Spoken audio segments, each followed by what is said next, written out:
6, 5, 4.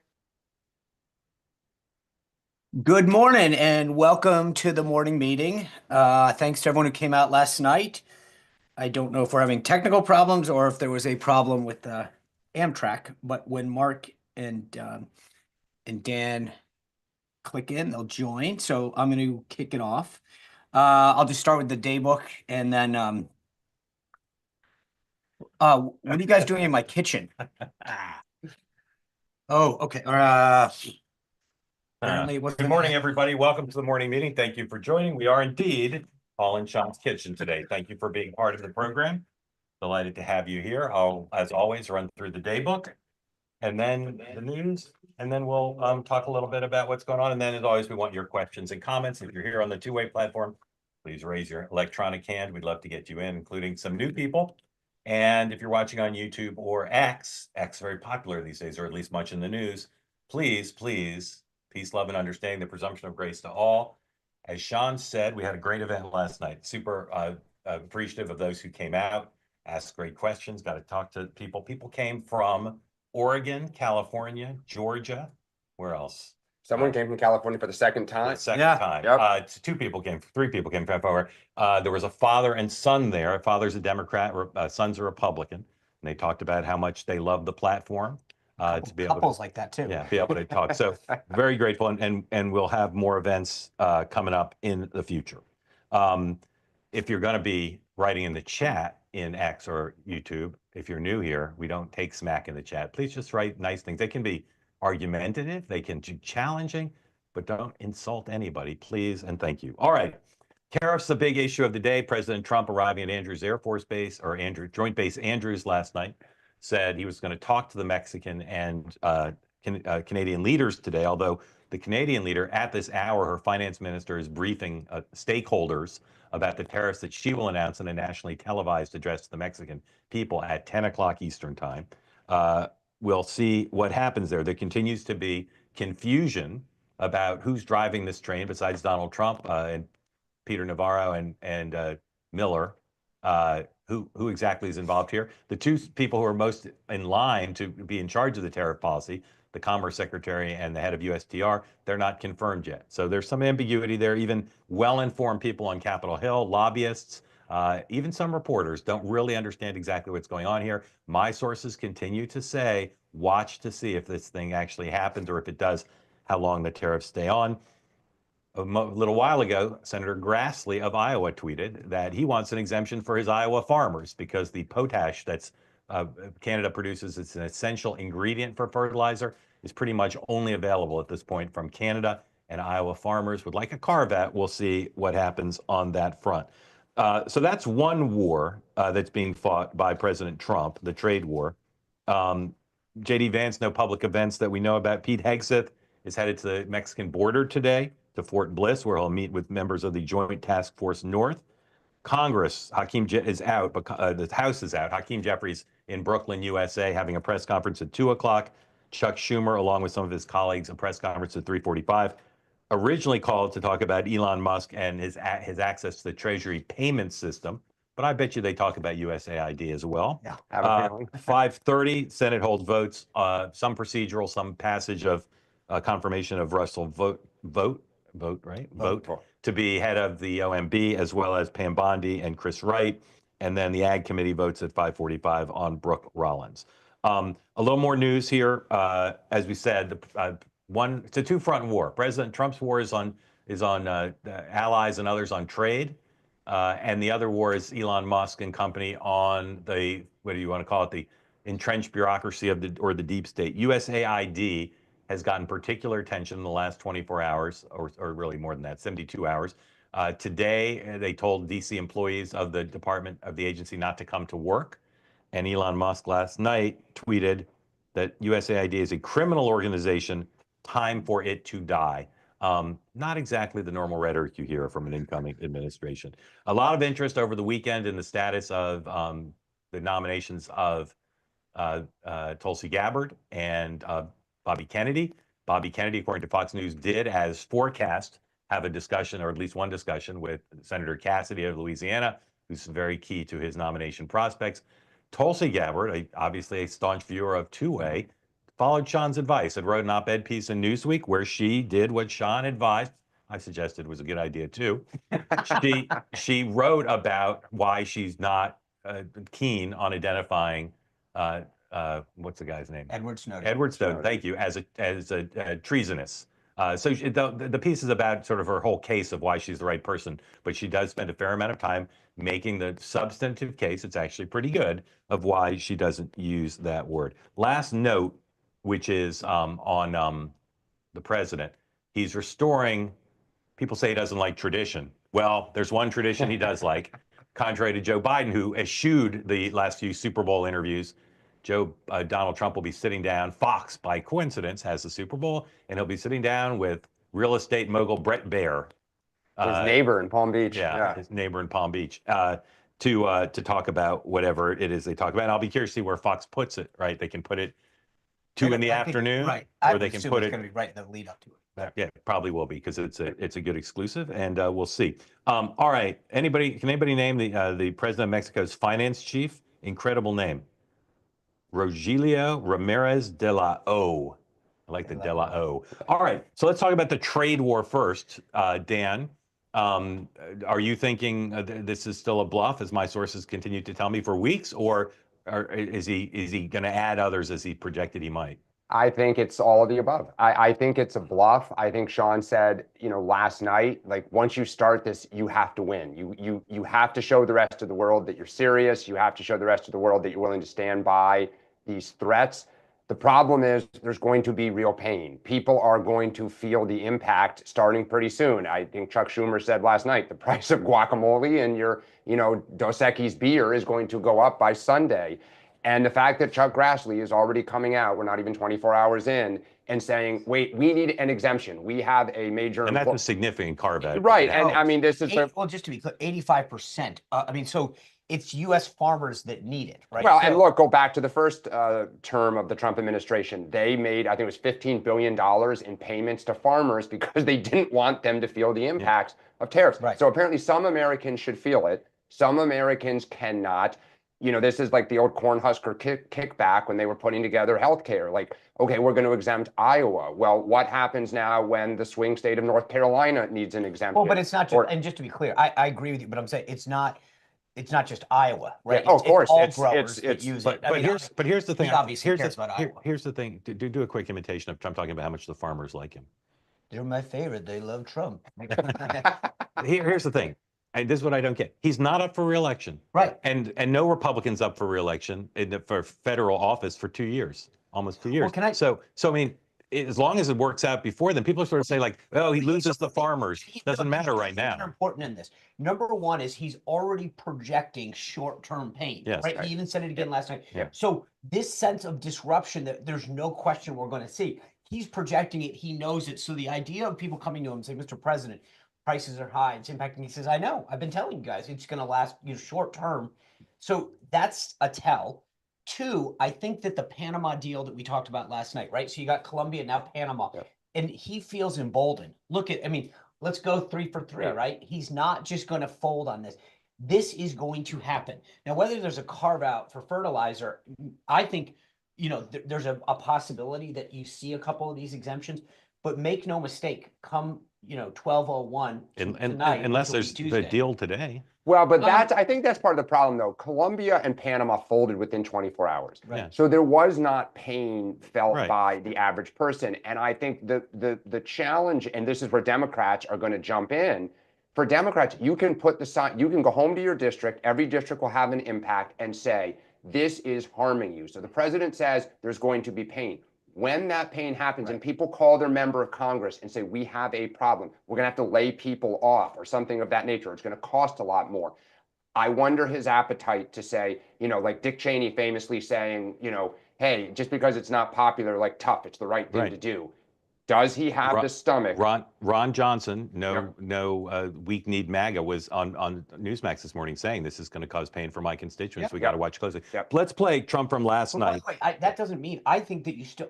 I just want to be clear. I think it goes through. Yeah. But I get back to it could be 48 hours. But Canada, they're going to feel the pain big time. Yeah. Of course. So I think that they are going to find a deal, but he needs it to go into effect. Yeah. So you can say it went into effect. Unless they cave massively today. Right. Play 102, please. Trump talking last night about Canada and Mexico at Andrews.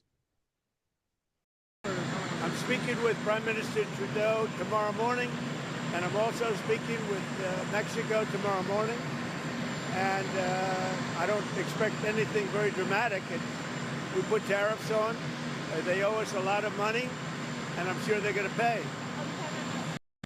All right, so I watched a lot of financial news this morning, and people say there's only two things Donald Trump cares about: his approval rating and the markets. I don't think that's true, but people say that. The pre-trade numbers were not so bad, right? They weren't. They were not a huge collapse. Watch this. With someone I'm sure Donald Trump would listen to for advice. A Deutsche Bank economist from the UK. 103, please. He's gone and done it. Yes, he has, Darren, and this is really quite astonishing if you think about where we are in terms of the global economy right now, because if these tariffs go ahead, and there's still, just under 24 hours, so let's see if they actually do, but if these do go ahead, these in total will be worth 5 times the total tariffs Trump imposed in the entirety of his first term. So this is, if anything, the biggest kind of shock to global trade we've seen since World War II. And for Canada and Mexico in particular, who do a huge amount of their trade with the United States, this is seismic. This, if sustained, would likely push both of their economies into recession. And in economic terms, it would be a shock bigger than Brexit was for the UK. All right, so a lot of confusion. I mentioned this before about who's actually driving this. Obviously, Lighthizer not driving it because he's not in the government. Lighthizer's replacement, his protege, has not been confirmed yet. He hasn't even had his hearing, I don't think. The Secretary of Commerce, who has designated the tariff czar, hasn't been confirmed. So I'm told reliably, then not a shock, Stephen Miller's involved, Peter Navarro's involved, but that some other economic officials have been cut out here. I don't know. What are you hearing? It was on CNBC this morning talking about conversations, which would make you think he's clearly in the loop. The question Did his heart seem in it to you? I mean, clearly, I don't think this is his default position, but he was a trusted aide for 4 years. The guy didn't come back into the fold without buying into the agenda, right? So I think he understands what happens if the markets crash? I don't think they will crash, but I think, look, this is they've prepped him. Again, I go back to the point that Trump said this. There's going to be short-term pain. So there's a difference between a sell-off and a crash.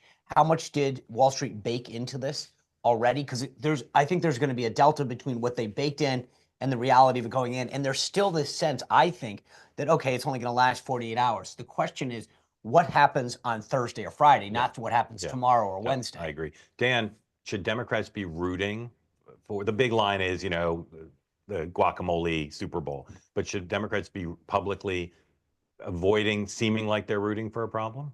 Absolutely. You do not want to be rooting for any American to suffer. You want the best for America. So you want Trump to be successful.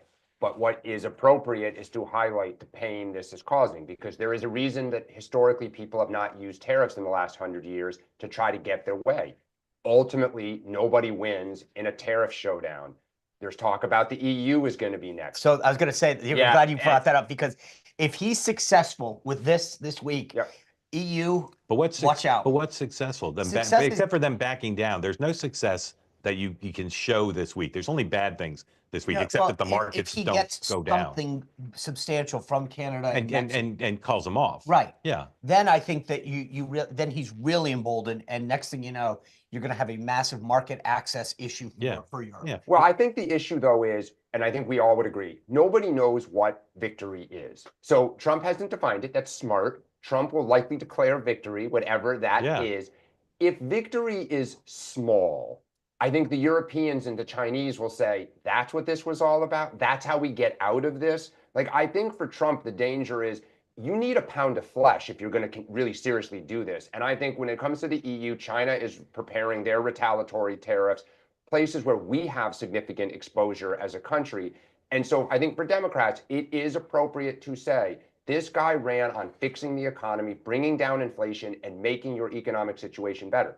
It could be that in 6 months, that is the case. These ultimately are a step backward to take many forward.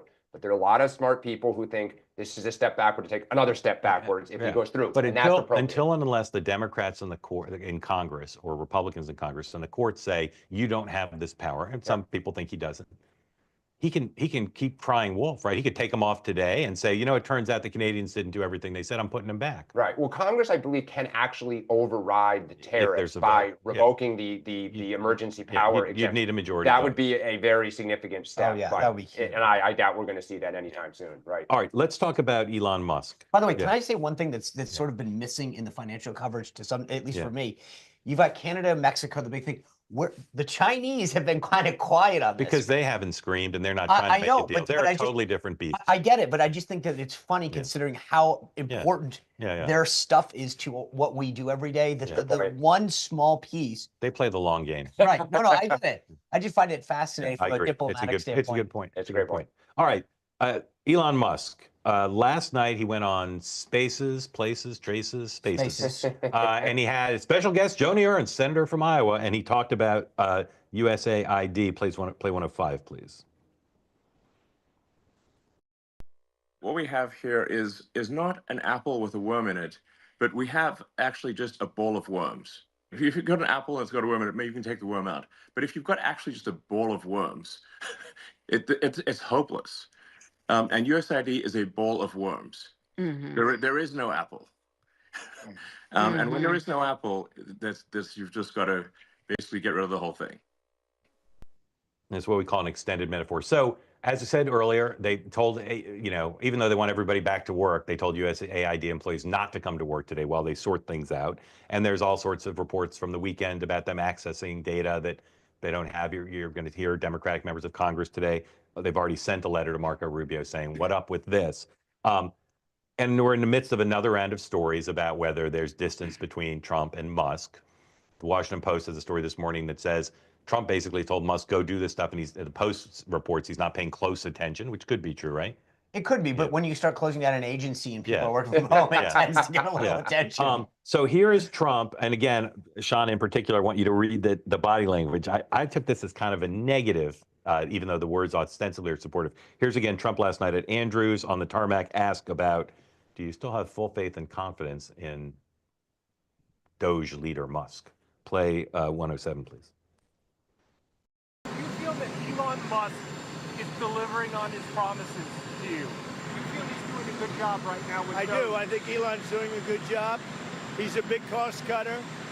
Sometimes we won't agree with it and we'll not go where he wants to go, but I think he's doing a great job. He's a smart guy, very smart, and he's very much into cutting the budget of our federal government. So it seems like Democrats are up in arms about USAID. Are Republicans going to care? Is this one where the press is not in sync with the public, which is like, foreign aid, government bureaucrats? We talked about this a lot last night at the live event, and I'll just sum it up to say, there's a lot strategically and geopolitically that USAID helps do it, but there is no politician, for the most part, that's going to stand up right now and defend foreign aid because we have a $36 trillion deficit, multiple trillion dollar deficit.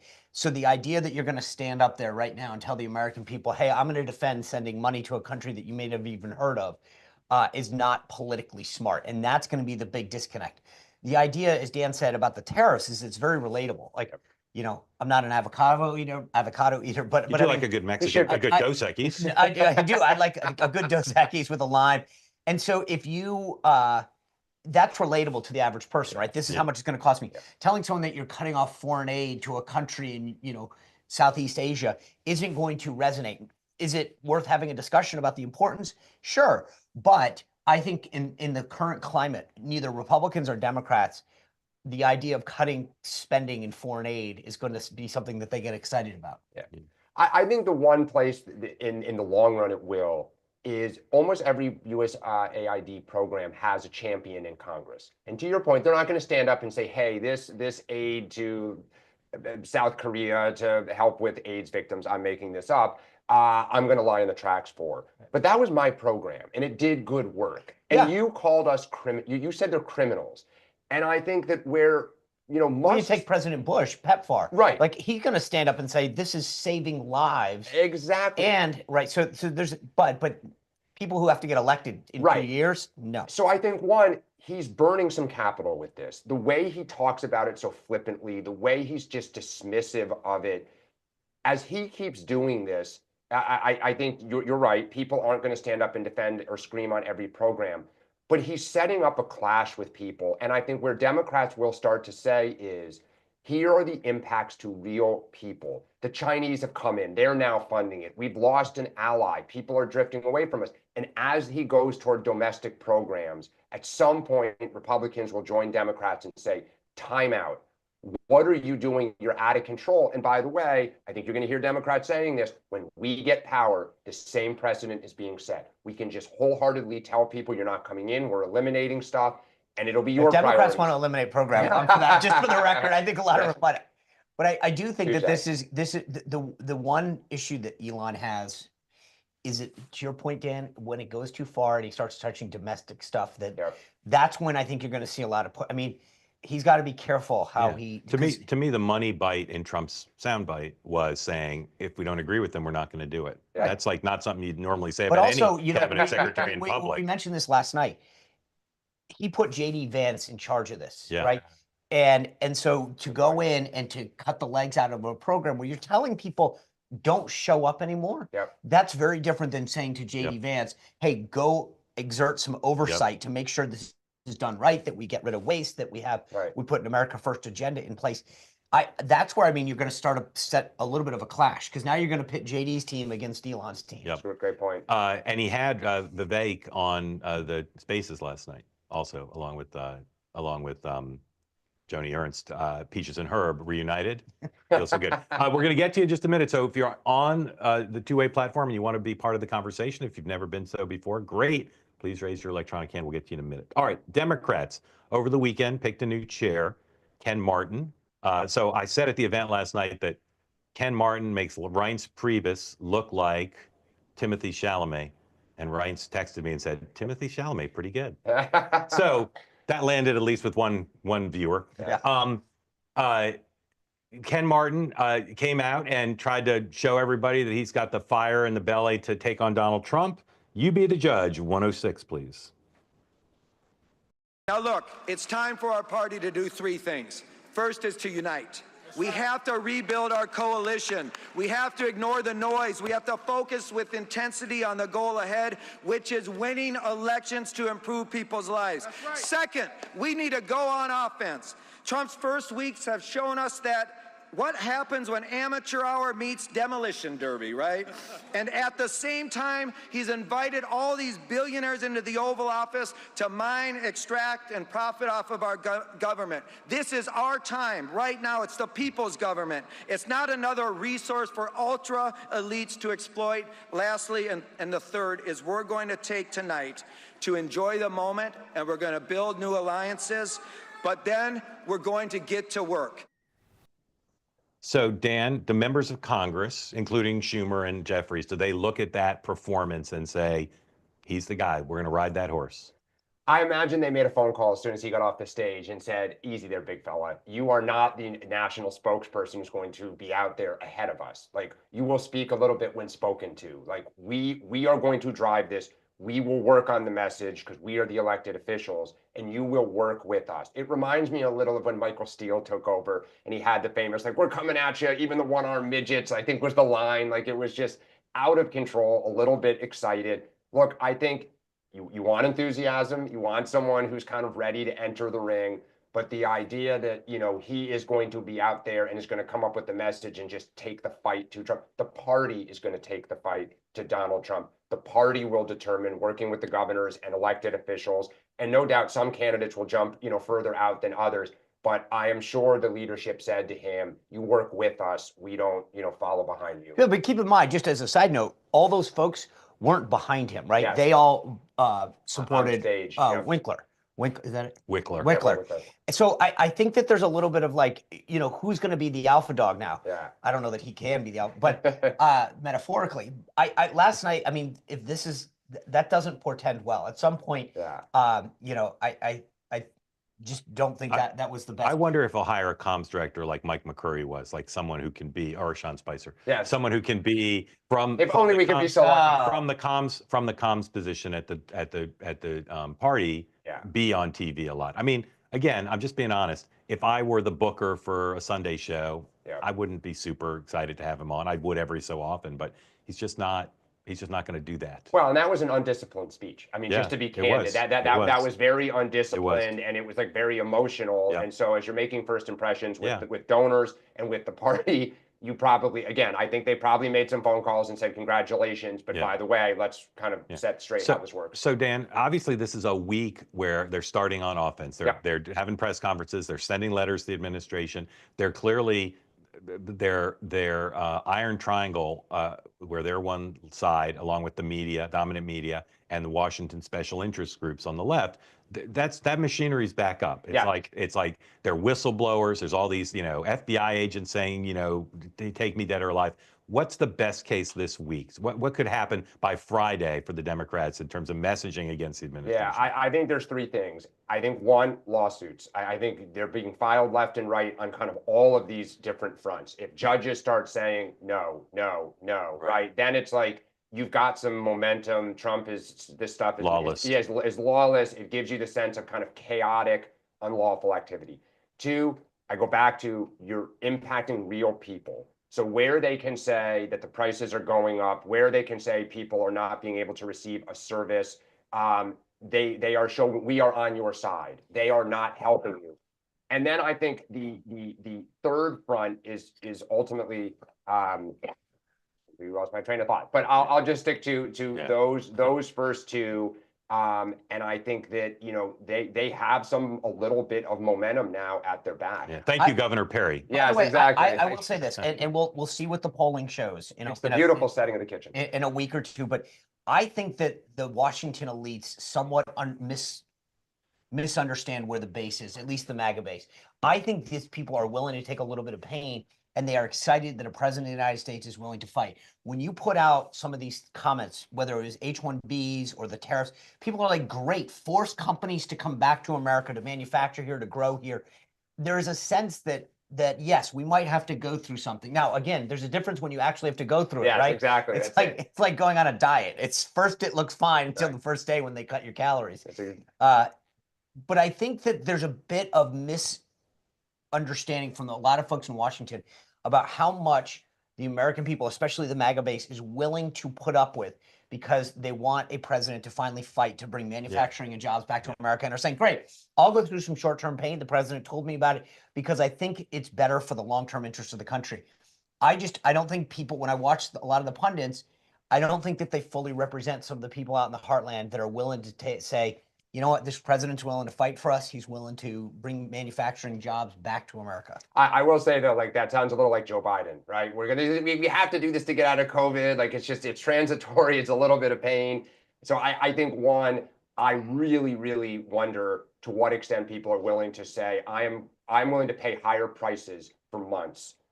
Well, because it's not like it's guaranteed to get me a better outcome. It becomes blurrier and blurrier. The third thing that I was going to say that I've just remembered here is I think you're going to see Democrats begin to highlight where some of these like mass blowouts of entire departments, the FBI doesn't look at how did the cat get in the tree, right? And how do we get Mrs. Doolittle's cat down? They're looking at criminals, terrorists. They are doing real work to keep us safe. When you eliminate all these people, unless you hire somebody that day who comes in fully up to speed, ready to go, you are putting the country and people at risk. And I think, again, it allows the Democrats to say, we are on your side. It's not that there shouldn't be reforms. Right. It's not that the president isn't entitled to his or her someday own team. But the way they're doing it is sloppy, it's chaotic, and it's putting us at risk. And I think you will see Democrats highlight where they believe that is happening in real time. I don't think he will change. I think you're totally right. I don't think he'll change course if the Democrats say it. Yes. I don't think he'll change course if CNN says it. Okay. I don't think he'll change course if academics say it. Like you see all these academics quoted now. He doesn't care. The thing that might, and I don't think he'll change course if the polls slip a little bit because he's not running for election. To me, and even the courts, I think they'll just pull ahead unless it's an absolute final decision. To me, it's just Republicans in Congress, right? Yeah. But I think, look, to your point, most people in that base on our side have serious concerns about how the FBI has been conducting itself. And so the idea that we're talking about blowing out agents, yes, that'll resonate with academics and pundits on CNN. But for the average voter out there on the MAGA side, it's like, bye-bye. Yeah, and again, he only needs the MAGA side for now. He doesn't need even independents, let alone Democrats, because again, there's no election. Right. There's no election. All right. Again, we're going to get to you in just a minute. One more topic, and then we'll bring you in. Gabbard and Kennedy. Nothing really bad happened this weekend that I know of. They're Right. treaded water. I mean, Well, but more than that, Lindsey Graham said he'd vote for which one did he say vote for? Gabbard. And it seemed like the concern now is about Langford. It's about Young. And the Young thing, hard to know how to read that he made up with Elon, because Elon apparently reportedly didn't even ask him about the confirmation. And then obviously there's still concerns about McConnell and Collins and Murkowski. Give me a two-word answer, mandatory two-word answer. What caused Mitch McConnell to get a glowing profile on 60 Minutes with Leslie Stahl last night? Two-word answer. Donald Trump. Correct. I mean, it's kind of incredible. I know we've seen this rehabilitation on the left of Mitch McConnell, but he's now a hero of the left. Yeah, of course. All you have to do is say anything against Trump as a Republican, and you're going to get a 60 Minutes profile. You probably get a Washington Post style section. I mean, like, that's not hard. But even Mitch McConnell, it's kind of the acid test. We said last week, and I think you still agree with me, that if Tulsi Gabbard gets out of committee, she'll be confirmed. Yeah. I think that's the binary for her. If she doesn't get out of committee, I don't think they're going to force it. But there's a chance. Susan Collins is yes, she is the only Republican that can win in Maine. I say that lovingly. I mean, I'm sure there's a couple others, but I think she understands that there's no one's gonna bash her over the head for confirming Tulsi Gabbard. Of course, right? So maybe the opposite. Right. So what I'm saying is, I think that she votes yes on Gabbard. She's on the Intel committee. Yeah. She votes yes. Once that happens, and at the very least, she might be able to say, I'm going to vote for her out of committee to get it to the floor. That's it. Once the dam breaks on that, it's over. I think Susan Collins is the linchpin. She votes yes, and Tulsi gets confirmed. And you think Kennedy will be confirmed, right? Yep. Dan? I think Sean makes a really smart point, and on Gabbard, and I think that the fact that there's been relative quiet from the MAGA world over the weekend leads me to believe progress is being made. There's something there that they see. There's no need to really release the attack dogs on behalf of Gabbard or RFK. So therefore, I think they likely both go through. Politically speaking, Susan Collins has a very long leash, because people understand that dynamic in Maine. But no one says, my goodness, you're going to lose your reelection because you voted against a nominee for the cabinet. So there's a lot. I mean, a lot of bills, a lot of legislation that she can vote no on to make sure everyone gets that. Yeah. But voting against a nominee is not. There's not a lot there where they can say, I get it, you need to do that politically. So she's a yes. Sometimes I need to challenge your cynicism. She doesn't only vote because of electoral considerations. No, she doesn't. But I'm saying that there's an understanding about the dynamic that exists in Maine and what she needs politically.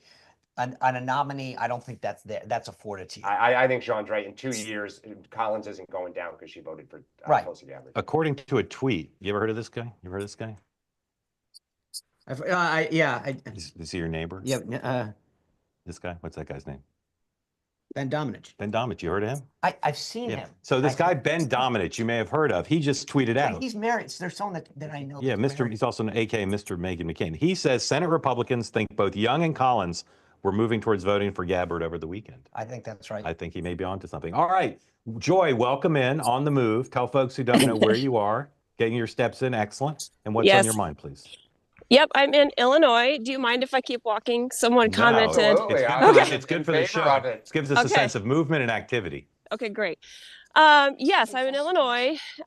Two things. One, Meghan McCain said almost verbatim exactly what was going on in my head for the last couple months the other day when she said, the pushback from moms if RFK does not get confirmed, both parties, I think, have to pay attention. If there's any, Congress person watching, we are very passionate about this issue, as I've stated before. Just take note. I think that, like Dan said, there will be a hole if RFK does not get confirmed. I'm not saying we agree with everything about him, but he is bringing up things that we have been wanting for a very long time. And moms are passionate and they can mobilize, especially on social media. So just take note if anybody is watching. So noted, Joy. Yes. But the second thing was my husband is in the solar industry. So he was over the weekend like, okay, with the tariffs particularly. But there's a few things that are kind of starting to threaten the solar industry in our minds. One is the freeze, which admittedly, everything's moving so fast, I haven't quite kept up. I don't know if that's still happening with like grants. There's a lot of grants connected with the solar industry, as well as a lot of the panels are made in China, Mexico. So tariffs. And I told my husband, I was like, I might have a little bit of inside info on the tariffs. The morning meeting's telling me they might not last long. So, whatever that's worth. So I just wanted your thoughts. It doesn't sound like Trump loves solar. So should he be, looking for other things to do, I guess. Great question, Joy. Sean, Dan, what can Joy tell her husband about future? Well, I think far be it for me to give career advice, but Trump certainly is not a wholehearted fan of renewable energies. He's more a fan of the traditional because it is less expensive as a rule right now. And so as part of his America First, like how can I lower prices? He is more in favor of traditional sources of fuels. I think that, on your first point, like as a Democrat, I would love to see Republicans lose a little bit of their grip on the Tulsi and RFK voters. I think they were key to, or partly a part of Trump's successful coalition. We need to find a way to win them back. If they are disappointed that Trump and Republicans did not stand by these two nominees and they become, let's say, free agents again, hopefully we can find a way to welcome you back into the tent and assume the mantle on these very important issues that you speak of. Yeah, I agree. I mean, I think on both the EV part, you're right. I mean, there's not going to be any more subsidies for electric vehicles, wind farms, windmills.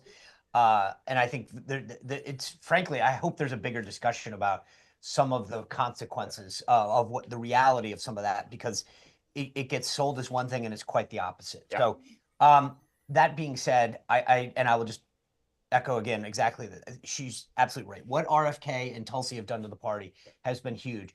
For all the talk in the past couple decades about Republicans and women, Tulsi and RFK have brought a coalition that probably couldn't have been won over on traditional issues, but because of definitely couldn't. Well, I mean, there was always this sense about education and things like this, but this wellness movement, this if I had said to you a year ago, Donald Trump is going to get traction with some women because he's going to become a champion of wellness, you would have laughed. I would have with a Kennedy. Yeah, I know. But just the idea, I mean, think about that, right? The idea that you have rallies right now from pretty solid Republicans and conservatives supporting Robert F. Kennedy. Yeah. Kennedy. Yeah. It's incredible. It's wicked. So Joy, maybe take up some sort of hobby, maybe Etsy. Just look for some alternatives. Joy, thank you for coming. Great questions. I really appreciate it. Come back regularly, please. Or your husband should vote Democratic. Yeah. Dustin, come on in. Tell folks who don't know where you are what's on your mind, please, after you unmute. Thanks, everyone. Mark, first let me say, as a proud graduate of the Edward R. Murrow School of Communications at Washington State, this platform has started to restore my faith in journalism. So I greatly appreciate that. Thank you, sir. Very kind. Quick question for Dan and Sean, actually. Dan, there were a number of clips from the DNC meeting that went viral for all the wrong reasons this weekend.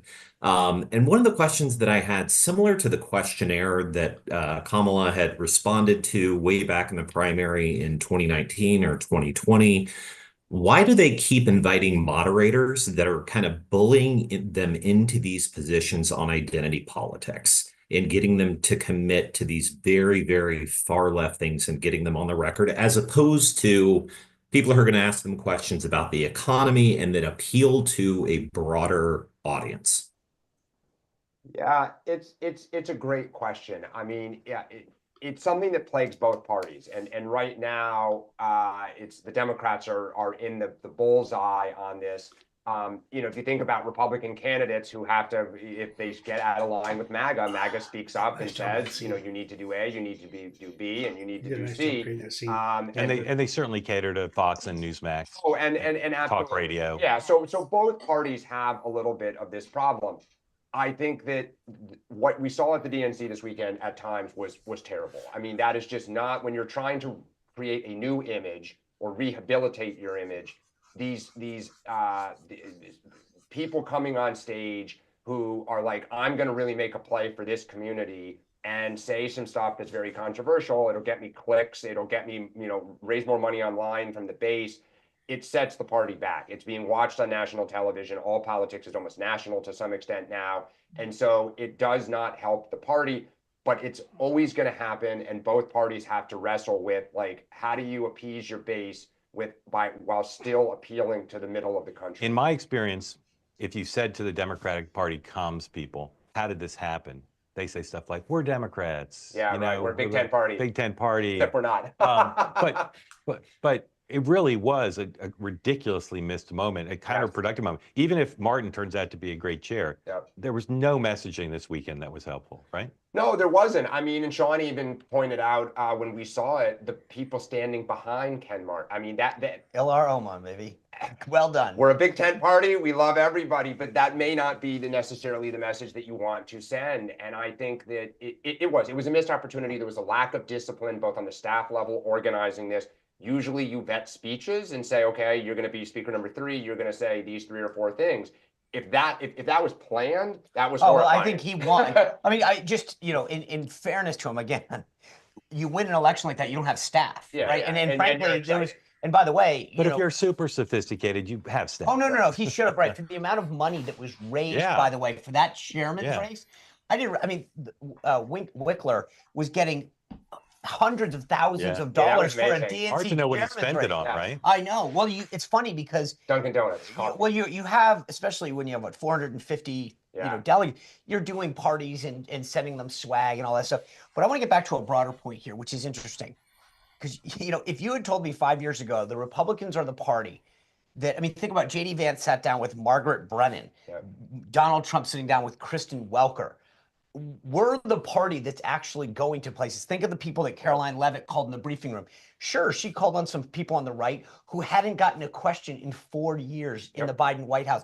We are actually the party that goes everywhere, talks to everyone, right? She took questions from all of those people in the briefing room. Trump has gone to multiple outlets. JD's gone to multiple outlets. Marco Rubio, when he got confirmed, started with NBC, then went to ABC and then Gayle King at CBS.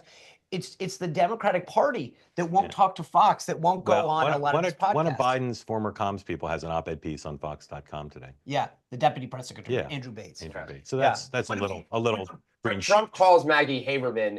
Kamala Harris wasn't calling Brett Baer. To just chew his ear and work on him the way Republicans go anywhere. But it's just funny though that if you actually think about the contrast in how we're messaging.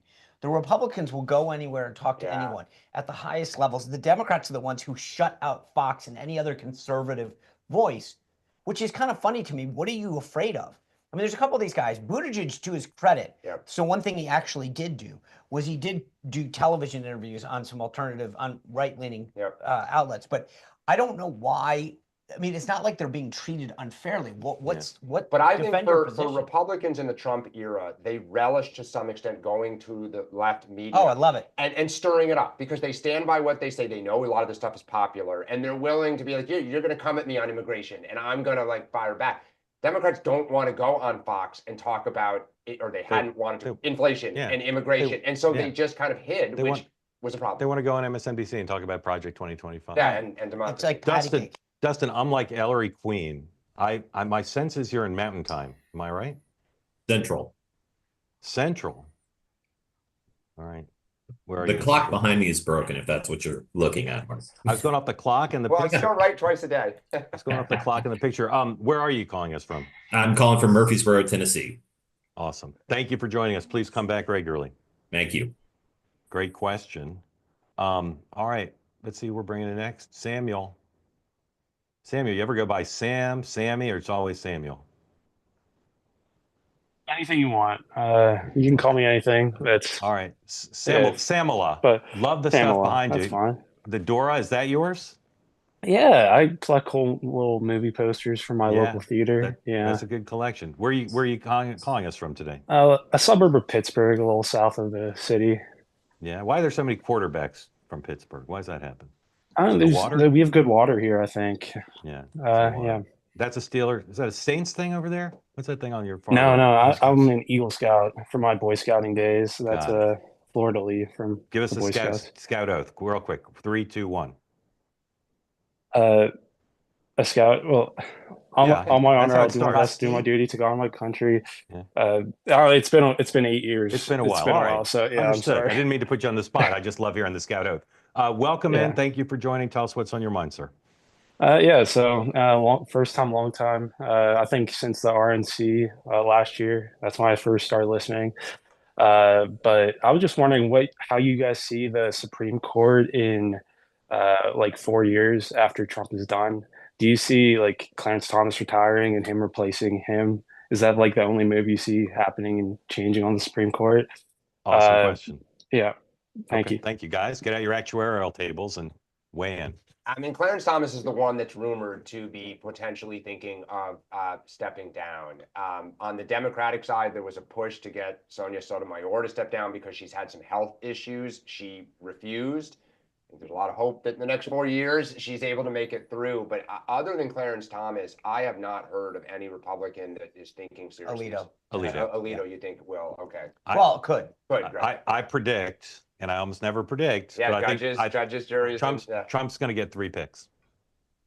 Wow. So Alito, Thomas, and perhaps I'm Sonia Sotomayor. I predict I was going to get 3 yeah. picks. Well, to the question, I mean, I will say that what will it look like? Number one, these guys get it more than anything now. I mean, because of the pressure that was put on the left to Sotomayor, because of Ruth Bader Ginsburg, I think these guys get it. If you're going to retire, you need to do it when your party controls, or you have some input, unless there's some extenuating circumstance. So my guess is that on the Republican side, whether you're Thomas or Alito, you factor that in right now. Do I want to stick around? How's my health? On the Democratic side, I agree. I think that if Trump gets one more, and we can go not just 6-3, 7-2. I'll tell you. You think about how young Amy Coney Barrett, Brett Kavanaugh, Gorsuch. That's not a bad. That's a heck of a legacy right there. I will tell you that all 3 of them have disappointed MAGA, right? All 3 of them at different times. I'll be curious to see if he picks somebody when the first seat opens up, and I think he'll get at least one, but I think as many as 3. I'll be curious to see if he picks somebody who's purer in terms of MAGA than those 3 were. What's that judge, Eileen Cannon down in Florida? Yeah. I wouldn't be surprised to see her name get thrown in. Yeah. I mean, I could see it. The other question is, does he pick a non-jurist to like a non-lawyer to go on the Supreme Court? It's happened to Andre Day O'Connor. A non-lawyer or a non-judge? A non-judge. Sorry, that is more of a MAGA politician. Yeah. Who he'd have a high degree of confidence would side. Well, you think about the lawyers that have defended. I mean, I don't see that out of the realm of possibility. Maybe Matt Gaetz. Yeah. Pam Bondi. Stephen Miller. Yeah. I mean, who knows? Stephen a lawyer? I don't think he's. You don't have to be. You don't have to. No, but I don't think it's a tough job to do with that being a lawyer. Great question, Samuel. Thank you for coming on. Please come back regularly. Don't be a stranger. And if you want to rotate in new posters, love those, but we've seen them.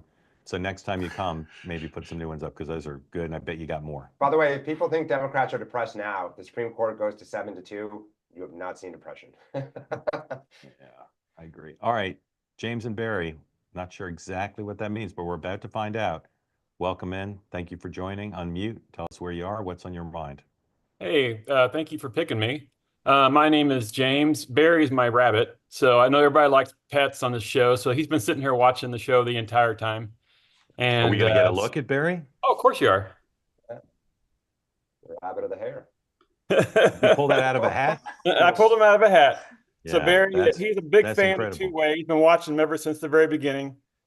And surprisingly, he's been sitting up here for 45 minutes waiting to get on the show. So I've kept him pretty calm. All right. Well, we would have called on you earlier if we knew what the stakes were. But thank you, James and Barry, for joining. Yeah. Here, I'll hold him up here. So here you go. It's Xanax for the rabbit. Here you go. There's Barry the bunny right there.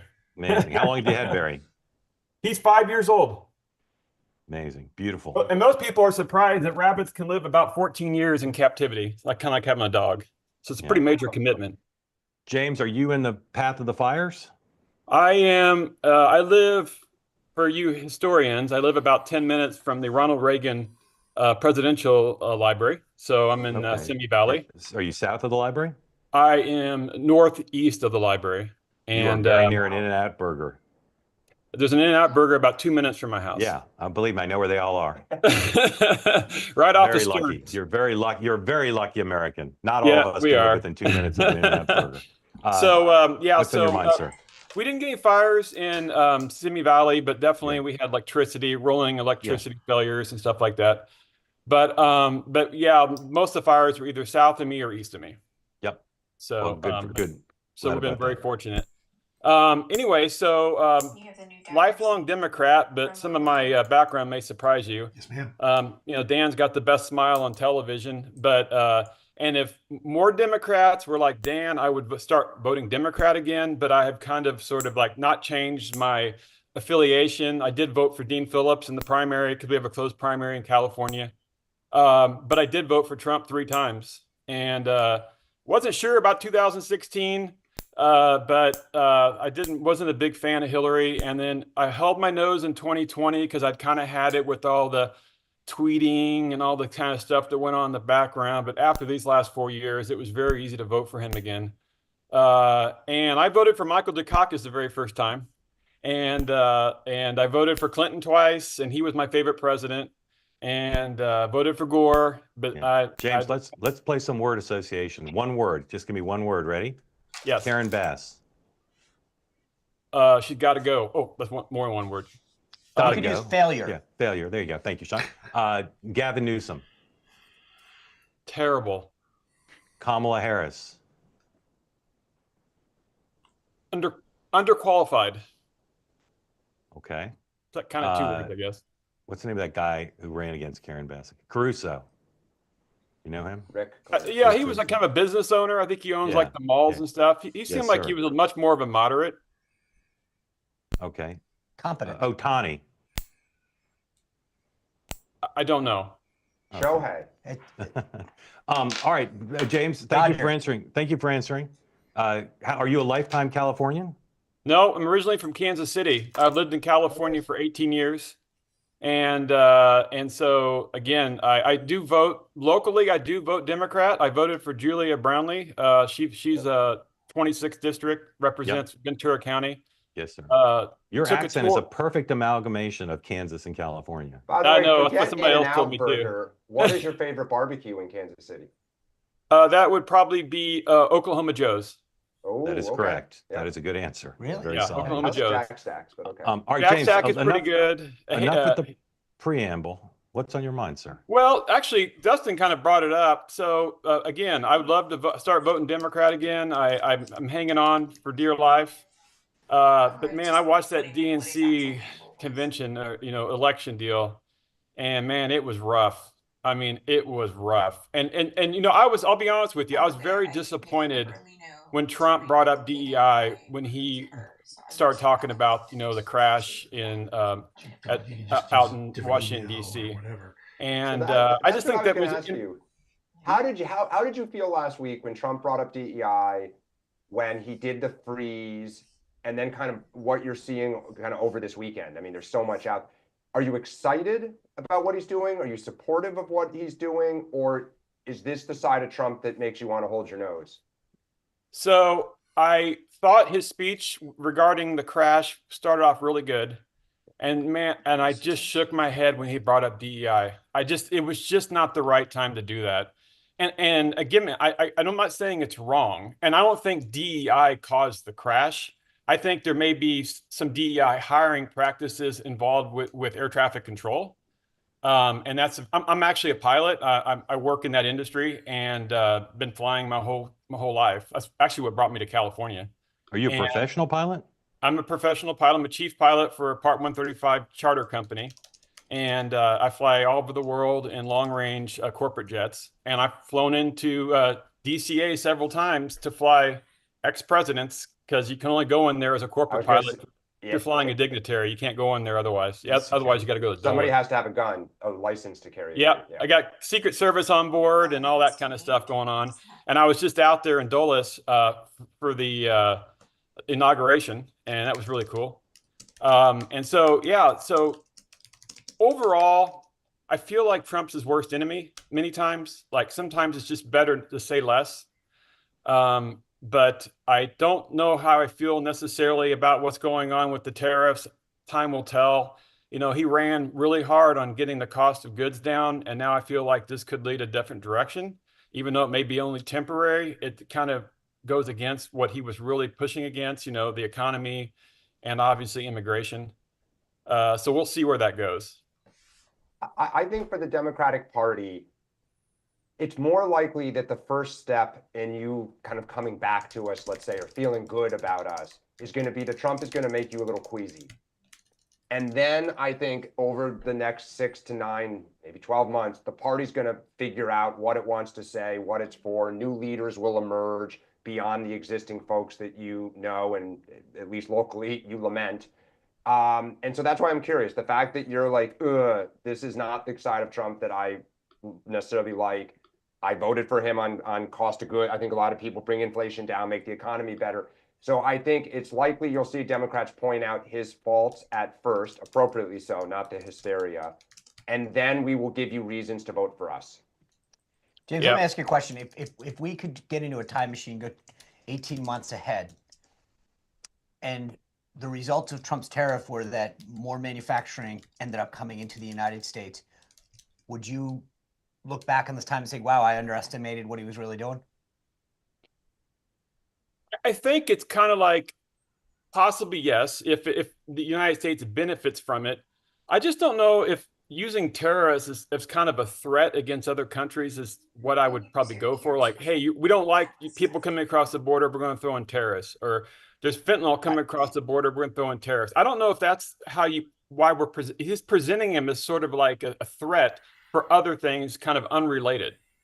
Yeah, that's a good point. I think one of the things that a lot of people find refreshing who have supported President Trump is that for years it's always been excuses. This is why we can't do things. This is why it won't work, or this is why you can't. I remember at one point when we first started the first term, we're talking about NAFTA. I said, well, unfortunately, it's the term is in force.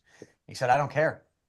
We're getting a bad deal for American workers, dairy farmers, our IPs getting ripped off, and Trump is willing to fight. And I think that was something that most people, especially on the right, had not seen for a long time. Somebody that was willing to say, I don't care that it's never been done this way before. Yeah. And he's gotten results. And so there is an area. That's why I'm saying I feel like we should be willing to give him a little bit of latitude. We've been saying forever, we got to deal with the border.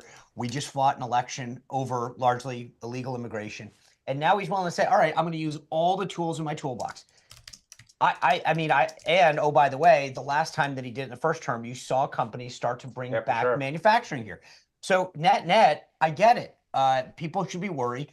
But if the president of the United States is willing to fight to bring back jobs, to make more secure country, to stop fentanyl from coming in, I'm willing to give the guy some latitude. Yeah. James, couldn't have enjoyed you joining more. We hope you'll come back regularly. Always bring Barry, and we'll all be looking to next time we've got to get on the road. We'd like you to fly us. Thank you, James. You. Really appreciate it. All right, folks, we say here on Two-Way, we have conversations like no other. Okay. Today at 2 o'clock, we're having just one such conversation. All right. It's the second installment of our Diner series. President Trump is really serious about trying to get some sort of different relationship with Greenland. And so today, the Diner, it's a special kind of conversation. You won't find it anywhere else. A big national poll sampling what Americans think about the prospect of America having a different kind of relationship with Greenland. And then amongst those who will join us, besides David Burrell, our partner at WIC, who does the poll and works with us on the Diner, 2 former U.S. ambassadors to Denmark, one Republican, Carla Sands, and one Democrat, Rufus Gifford, who's joined us before. And your participation. So we really welcome you to come at 2 o'clock today, Eastern Time, and join us in a discussion. We'll look at the poll. We'll look at what some people have said online.